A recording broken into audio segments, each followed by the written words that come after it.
the true subject of my work is this idea of the hidden. So the way an object hides its kind of specificity, that's what the obstacles are in the doorways. You can't get through, the holes, the erasure, all those things. This kind of overarching subject of the hidden remains, and the dialogue with architecture was really kind of an excuse to talk about, the relationship between public and private space. I mean, this is a kind of become a public square in a private space, if you like. So I use, architecture as a kind of tool to look at all those things between the model and reality and so on.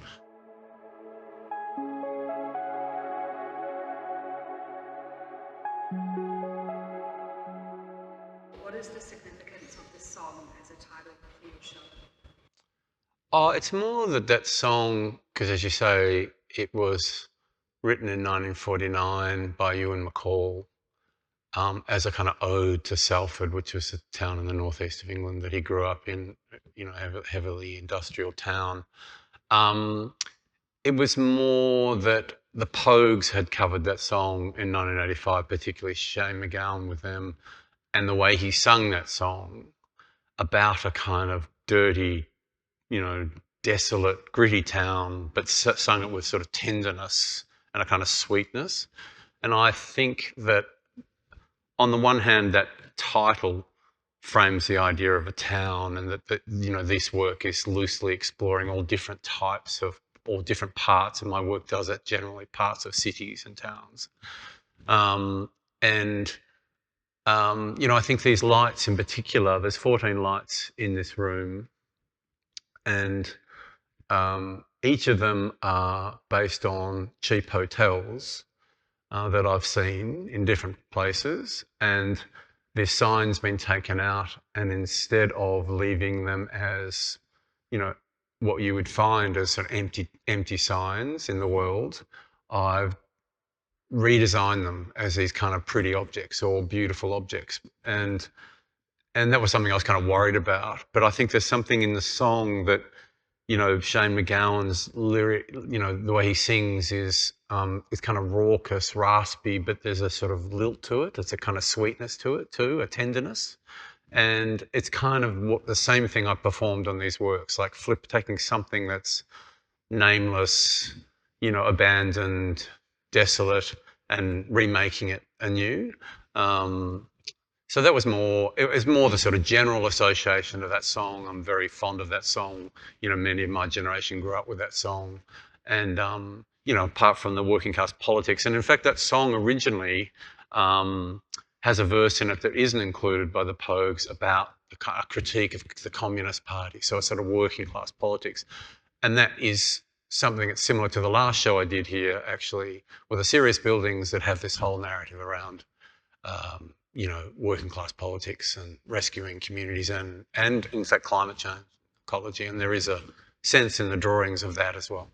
I've been doing shop awnings, balconies, and when I started showing at this gallery, I'd just done a balcony work at Perspecta at Archaeological New South Wales, and then I did awnings and shop awnings, and these are very sort of much related to that because they speak of a kind of utilitarian design, non-design, almost. They're kind of just enough, like the awning is enough to provide shelter, and the sign is sort of glaring enough to, or it's kind of painted in a particular way to make the shop stand out, or whatever it is. And similarly, these signs, they're not elegant signs. They're kind of a sort of a standard, but they've been shifted a little bit. So that kind of idea, the way non-designers have designed the city, and how everyday life designs the city is a part of, has always been a part of my work. But the particular symbols, like the portals, appear again and again. I keep doing holes, and so this idea of transitioning, or actually with these little drawings of doorways, you're shut out, so you can't enter. So this kind of idea of a blockage or an obstacle put in front of you, and having to kind of negotiate those things. And in these drawings, holes through, sunsets, or sort of postcard images of sunsets, and and so on. So they're recurring motifs, and in a way, these signs are kind of like that. They're sort of they're erased signs, so they're elegant, but they're essentially an absence, a hole, a void, if you like. So the underneath, which is the commission at Sydney Metro, Gadigal Station, those two tiled murals of the archways are also holes. There are portals through. They describe something underneath the city. So yeah, that's kind of, they're just symbols that I'm always negotiating in some way, and I can't, escape them. Yeah, the drawings are really unconscious. I just do them all the time, and there are little series that, the doors I'm particularly obsessed with. They're mostly doors down alleyways, back exits, that relate to that in through the outdoor project with the City of Sydney, which are, again, fire exits. And they're utility boxes. They're things that are kind of out of the way, hidden in the city, if you like. I mean, I will say that, what's kind of, I guess, the relationship between my public projects and projects in commercial gallery, for instance, or museums, is there is a kind of direct dialogue between both. Like, the genesis of an object in the gallery could easily go into the world at a different scale, through a different material logic or whatever. But I've always been interested in that conversation between the two. So I just I let it kind of happen intuitively, this obsession with particular things that I keep repeating.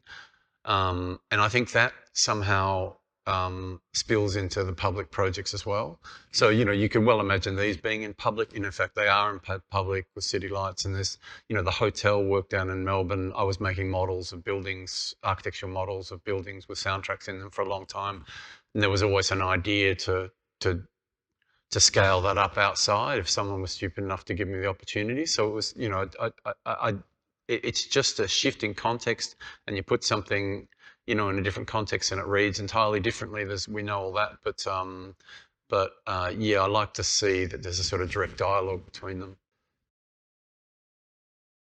I mean, it sounds a bit tacky, Paris, when I sort of talk about it. Paris, but cheap hotels in Paris are somehow better than cheap hotels anywhere. And in fact, I've been taking photographs of things like this for so long, in lots of different places. So I wasn't specific about that in the text, but it is true that I spent a number of years going back and forth to Paris and working in a studio there. And I was working on the project City Lights originally, which is behind the Ace Hotel, one of my public projects, which is exactly this idea, and walking through Sydney and randomly choosing signs, remaking them and chucking them all together, and also redesigning the kind of interior of them. And they're black and white, and it's a public project. But while I was thinking about that project, I happened to be in Paris. And so I was kind of, I was doing the same thing, wandering through that city. It's a famous city, Paris, for wandering. There's a long lineage of, artists and writers and, urbanists who have explored Paris, as a kind of city, to contest the idea of the city, talking about situationists and the surrealists and Baudelaire and, people like that. Yeah, I mean, the very first, like I gave a talk the other day to students, and one of the very first things I did as an artist was a page in an artist book. And at the time I was taking train stations and redesigning them, taking out the names of the stations and replacing them with other names. And I was particularly interested in situationism and this idea of, a kind of rupture in the city, like getting lost in the city, and how that can open up a new poetic or a new way of looking at the city rather than simply accepting the city as it is given from above. And, so I had these train charts, and I thought about the kind of narrative of if you were on a train and you got out at the station and everything looked the same, but the word was different. And so all of a sudden there was a little shock or some fear or disorientation. And my work has traced that kind of thing. I just did it recently with that room sign at Linden that talked to the old history of the building, and people thought the building was for lease again, not being an art gallery, so changing the purpose of them. And so in a sense, that's kind of abandoning, that erasure abandons the logic of the city and replaces it with something other. So you're remaking your own city or whatever it is. But and these are kind of elegant versions of that, but they are the same idea. That the thing that makes these signs have a place in the world are the words. So if you take the words out, they no longer, make sense. So then they're sort of lost in here. They go into the art world or into galleries or as objects, and they're sort of lost objects because they no longer have a place. This series of works originally was going to be packed into the small room, a bit like the Ace, which would have had a kind of more dizzying effect and changed it as a sort of optical event, I suppose. But then I started thinking about them being the kind of major thing in the show, and that this room could become something like a town square, and you're right, when you look up there, it does look like Chinatown or whatever it is, different parts of cities. And seeing them all together is actually, they're very hard to photograph, these works, I think. Zach will attest to that. And the Ace Hotel, the city lights is really hard to photograph. There's a great photograph you can get from the train, which I haven't been able to get because there's development next door. But every time I look at images of it, I'm sort of disappointed because it doesn't capture the density of it.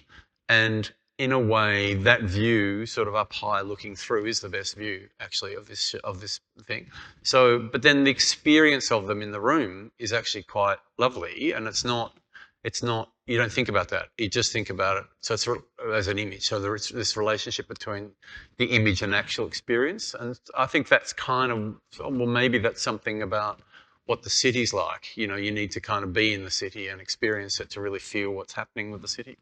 And we live our lives on the screens, and we're kind of detached from things, real experiences.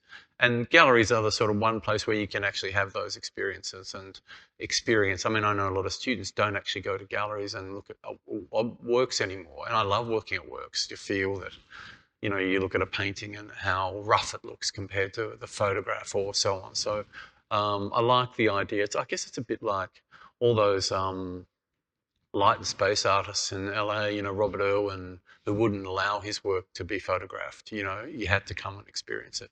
So I think about an artist like John McCracken, who, the light and space artists loved car culture, loved the way they painted, and they saw, loved the way they painted the cars, the kind of Mexican community there and so on, and how they painted, inside a door that you wouldn't see, and a kind of, that was as a kind of, as a sort of high art form, they saw that. And John McCracken took that painting thing to these, level of the ridiculous, like painting, sanding, until the thing is kind of literally a mirror and you can't actually see it in space. And he had sort of dropped out and Freeze did an interview with him in the early noughties, and he talked about being abducted by aliens, like quite seriously, and that's kind of where he went. And so I like that idea of, I always like the idea of the Californian artists, like the conceptual artists like Baldus and stuff. They were a bit kind of wrong. They weren't of the archive, they kind of married in something a bit emotional maybe, or a bit funny or playful, or, looking at an entirely different culture through the prism of that. So I liked him, and I was aware of Robert Irwin because he was so hardcore about those things. And it made me think a lot about that, that when you saw his work, this was, you weren't going to see a representation of this work. And actually, I'm not that though, because I mean, I'm more, the image of the work that you're going to get is important, or I think about how you're going to get the image. Yeah, I mean, I studied architecture. My father was an architect, so it's a kind of Oedipal, history, and something I was very familiar with. So, like, modernity in architecture was something I grew up around and inside, and so I had a kind of embedded knowledge of it, and a love for it actually, which is differentiated from when I was doing those works. It was clearly also about the relationship with the father, and patriarchy or whatever, and how men grow up, and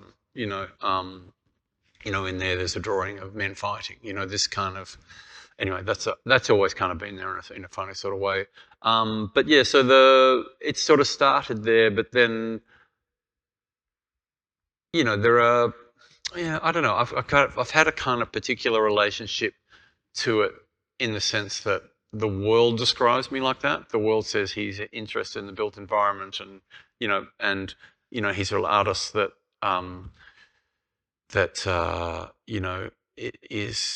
has a relationship to architecture, and of course all those things are true. I am close to a lot of architects, and I like that dialogue and so on. And someone said recently I look like one, and thank you. And but actually, the true subject of my work is this idea of the hidden. So the way an object hides its kind of specificity.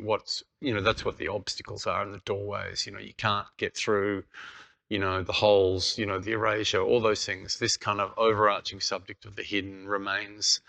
It covers all those things. So the architectural models and the dialogue with architecture was really kind of an excuse to talk about, yes, the dialogue with the father, but also, the relationship between public and private space. I mean, this is a kind of become a public square in a private space, if you like. Yeah, so I use, architecture as a kind of tool to look at all those things between the model and reality and so on. But yeah, I think this idea of the hidden is the subject that is harder to talk about. And I think as you get older, the kind of remaining subject, or the excess of something is the thing you're interested in, because it's the thing that keeps you going and keeps you returning to it. Like I can return to the door, return to these objects, and I keep doing them because they don't have an end or something. Yeah, and I think there are lots of subjects that you can talk about in terms of the hidden, and I'm eminently interested in all those. I happen to do it through this form. Well, I think there's something simple about being an artist, which is you have to have this drive to keep doing it, because there's, there's lots of ways to be an artist, I suppose, of course, but this idea of the drive or the hunger, they're the artists that keep going and do kind of interesting things. So the drive to do that is kind of hidden from you. I think that actually, and I said this in an interview recently, I think as you get older, I seem to know myself less, that you become sort of blind to yourself. So it's not this idea of self-discovery. I'm in psychoanalysis and I don't feel like I've discovered myself. In fact, it's actually coming to terms and accepting yourself. It feels more like what happens than, this process of self-discovery. And I guess, articulating what the hidden is, I'm less interested to do it. I can identify it and say it's like, the human mind. It's like psychoanalysis. You don't, it's a kind of, it's a series of blind turns and blind spots to kind of try and work out where you are and what things mean. And I think I'm just, and I think most artists would say this, that are serious, that I don't necessarily want to find out what that is in case it disappears and the drive disappears. So it's almost like articulating the drive. There are, the drawings that, they're sort of separated out in the front because it's, that series of doors is quite concentrated and it's a nice entrance to the show, a kind of obstacle, but then you enter. And that grid of images with the one solitary image at the end, there are little series in that I sort of describe the holes, the ruptures in kind of the landscapes, drops of water, spills of liquid, and sort of comic smoke and so on. And those little series all describe a kind of, when I think about it, a sort of fragility or a sort of intimates a sort of something teetering, where, and I did that in the last show where I kind of meditate on the idea of the end. I don't want to necessarily be one of those people that just, bores everyone talking about the end of days, and the end of days is kind of, common everywhere, and particularly in cinema. But I think actually the relationship to these is, these kind of are a bit more optimistic in a funny sort of way. You know, I think in the feel of them, the prettiness of them, if you like, and even though there's kind of a violence that's been enacted by the removal of them and put somewhere else, or a kind of erasure, they sort of reinventions in a way. So it's a different articulation, I think, of those ideas. But you know, there is a kind of, because I mean, in a sense, they're two bodies of work, the drawings, and I keep doing the drawings, and I like to put them alongside these other things without really thinking about what the relationship is. I just know there is one, you know. And then when we put the grid up yesterday, and I could see the little, you know, little subjects in there, and how, you know, in the doors at the front, you know, I could kind of sense, just reimagine the connection to things, because you don't, the reimagine how it connects to my work. And I don't sit around going, oh, I'm planning this to kind of say this. Now, I mean, maybe when I was younger, I was a bit more of a planner, but now I just sort of do things, and I understand, or I trust that there's a connection between all of them, even though it's quite disparate. I mean, my work for some people moves around quite a lot, you know. I mean, I think it's quite consistent, but I don't do one thing over and over again. I repeat themes, I think, inside my work,